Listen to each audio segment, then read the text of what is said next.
paglalakbay ng inyong diwa. Pagsaksi sa mga pangyayaring hindi mo sukat akalain.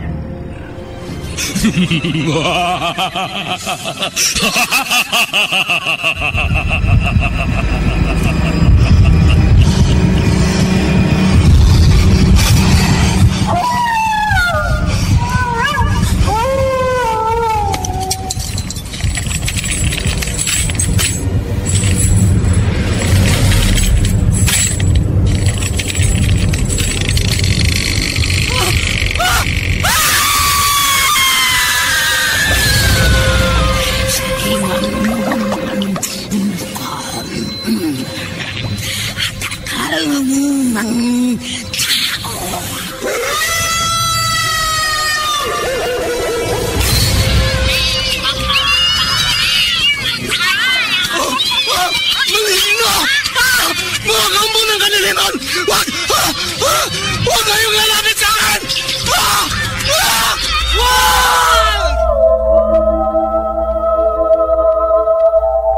Mga kababalaghang hindi kayang tanggapin ng inyong isipan. Nagaganap tuwing sasapit ang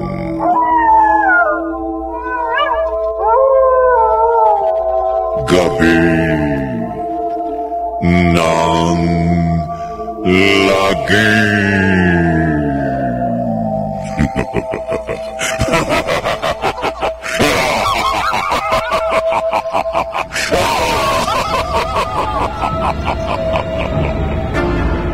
Pinagsamang produksyon ng DZRH at Star City.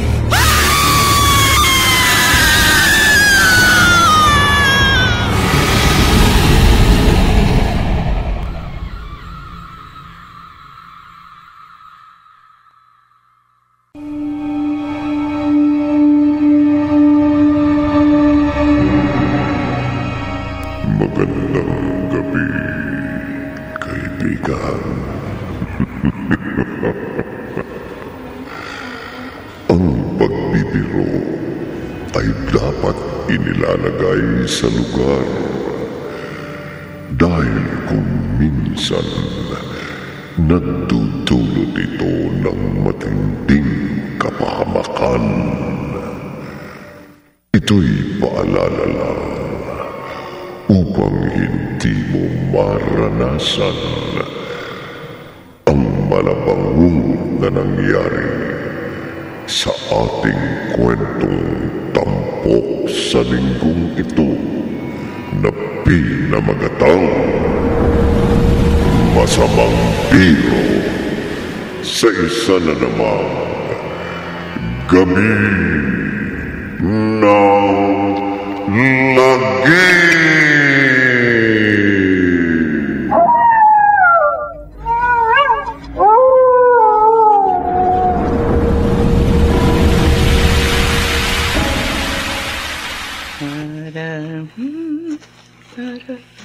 Bulaga ka ng kabayong pinatuwad. Ano ka ba? Walang niya kang bata ka. Bakit mo ba ako ginulat, ha? Wala lang ho. Kasi kayo pakanta-kanta pa habang nagsasampay ng mga nilabhan nyo. Ikaw talaga. Aray ko na tenga ko. Sakit naman po. Masakit, ha? Masakit. Eto pa. Aray ko. Tama na ho. Huwag mo nang ulitin yan, ha? Batang to, kundi lang ako nagpagpipigil, baka ako pa magawa ko sa'yo. Ano ba? Diyan ka na nga. Kainis ka. Takot na takot si Inay. Ang sarap niya talagang gulatin. Ay, kumpleto na naman ang araw ko.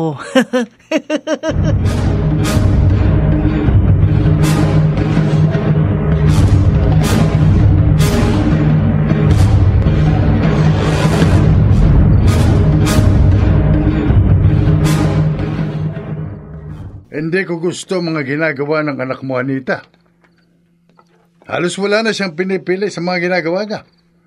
Pati mga matatanda dito sa atin, sinasalbahe niya.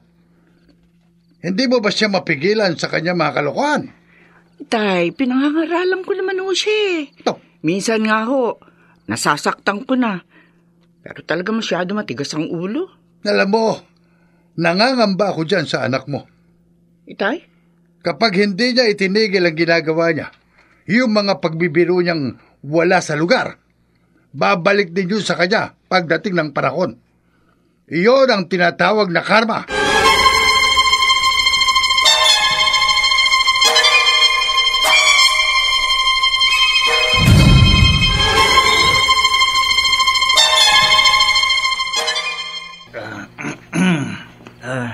Roxanne, para sa'yo. Ano to? Bulaklak. Itong nasa kahon? Regalo ko sa'yo. Buksan mo. Nililigawan mo ba ako? Buksan mo na lang. Gusto ko makita mong laman yan. Ha? Sige. Yun. Sigurado ako magugustuhan mo yan. Salamat ha. Oo. Hindi ko alam na marunong ka din pala na... ano to? Huh? Ha? Ahas! Ay! Natumba siya. Roxanne! Anak! Ay, Ano nangyari sa kanya? Ano ba nangyari sa kanya? Mang Dodong, Ha? Aling Miling, Anong ginawa mo sa anak ko? Ano?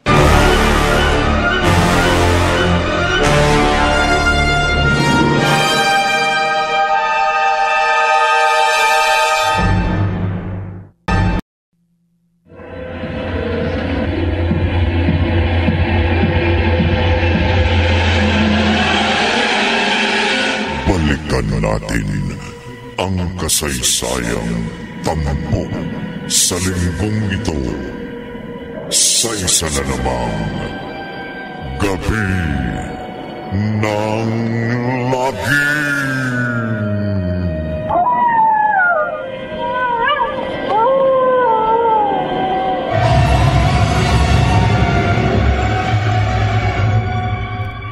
Dodong, Miling, pasensya na sana kayo sa anak ko. Sobra ng anak mong yan, Anita. Wala na siyang pinipiling tao. At oras sa ginagawa niyang pagbibiro. At dahil sa kagagawa niya, hanggang ngayon, takot na takot pa rin si Roxanne. Paano kung may masamang nangyari sa anak ko? Oy, Anita, disiplinahin mo yung anak mo. Baka mamaya pagdating ng panahon yan ang magpasakit ng ulo ninyo. Pinagsasabihan naman namin siya. Minsan nga napapalo pa yan ni Itay. Hindi na uubrang palo sa kanya. Ang dapat yan ibitin ng patiwarek ng magtanda. Dodo. Itong tandaan mo, Anita. Sa oras na ulitin pa ng anak mong ginawa niya sa anak ko, malilintikan siya sa akin. Tandaan mo yan.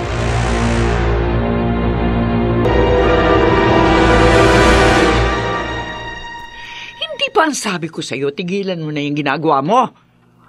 Munti ka na mapatay ni Dodong dahil sa ginawa mo kay Roxanne. Binibiro ko lang naman siya. Binibiro. Opo, saka hindi naman totoong ahas yun. Laruan lang po. Kahit na. Paano kung may sakit sa puso yung tao at namatay? O anong gagawin mo? Posible namang may sakit siya sa puso. Bata pa naman si Roxanne Hindi na madadala sa salita lamang, Anita. Itay. Paubaya mo sa akin. Ako na ang magpapatino sa kanya. Lolo. Itay. Dapa. Ano? Hoy, Ho? sabi ko dapa. Dapa! Opo. Para magtanda ka. Heto, op. Heto, op. To. Anong aray, ha? Anong tama na? Talagang tatama sa'yo. Ta. Ha? Ta. Tama na po!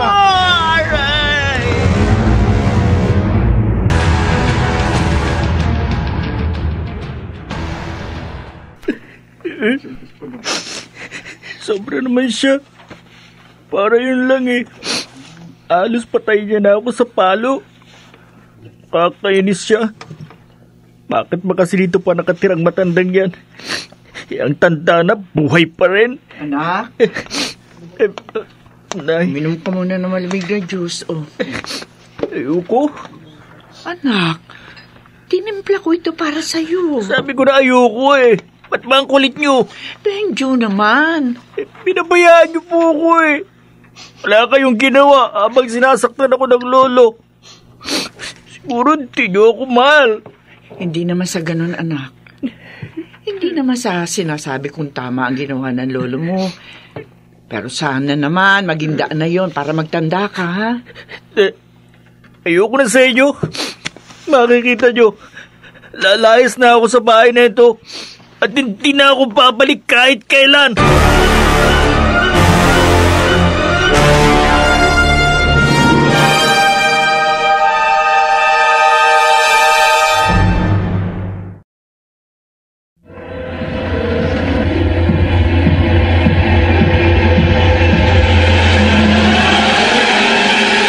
Balikan natin ang kasaysayang tampok sa linggong ito sa isa na namang Gabi ng Lagim.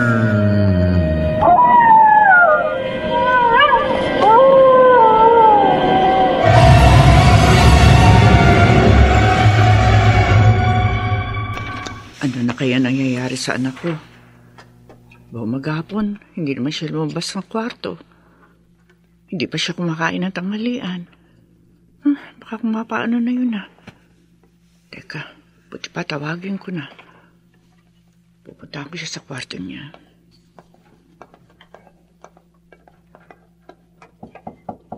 Benjo? Anak! Lumabas ka na dyan sa kwarto mo. Sigurado ako gutom ka na. Benjo! Bakit hindi siya sumasagot? Baka tulog. Buti pa, pumasok na lang ako. Benjo! Anak! Anak, bumangon ka na.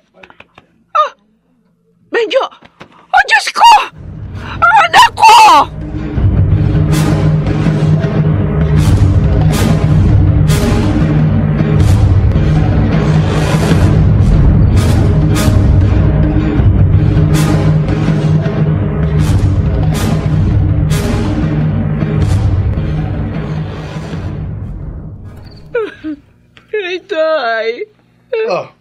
Ano nangyari sa'yo?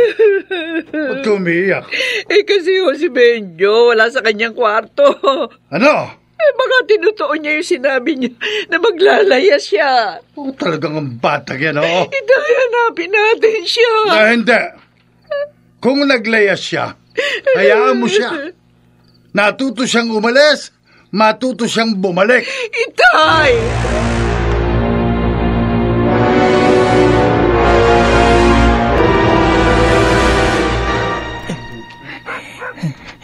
Saan kaya ako pupunta?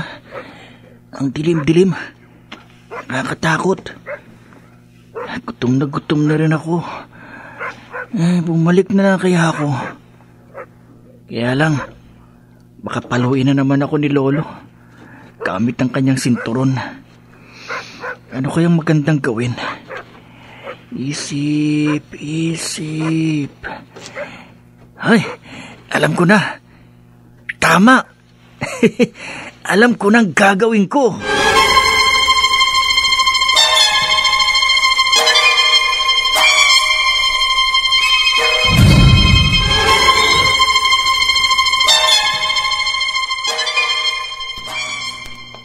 Yan. Tamang-tama. Sigurado ako, tulog na sila. Makakapasok ako nang hindi nila alam. Kakain muna ako sa kusina. At pagkatapos, tutuloy na ako sa kwarto ko. Para paggising nila at hanapin ako, makikita nilang tulog na tulog ako. Tama. Ngayon, dito ako dadaan sa bintana ng kusina. Bubuksan ko ng dahan-dahan. Ayan. At pagkatapos, sasampa na ako at papasok. Mahuhulog ako, ma... Ano? Ha? Lolo. Ikaw na lamang bata ka. Ikaw... Lolo. Hindi ako Lolo. makahinga. Lolo!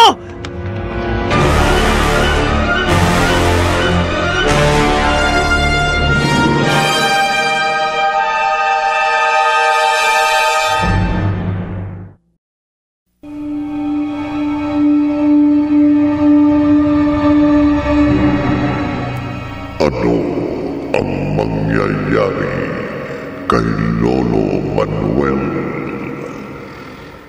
Pakinggan bukas ng gabi ang ikalawang bahagi ng ating tampok na kwento sa linggong ito. Pinamagatang Masamang Piro sa isa na namang gabi ng lagi.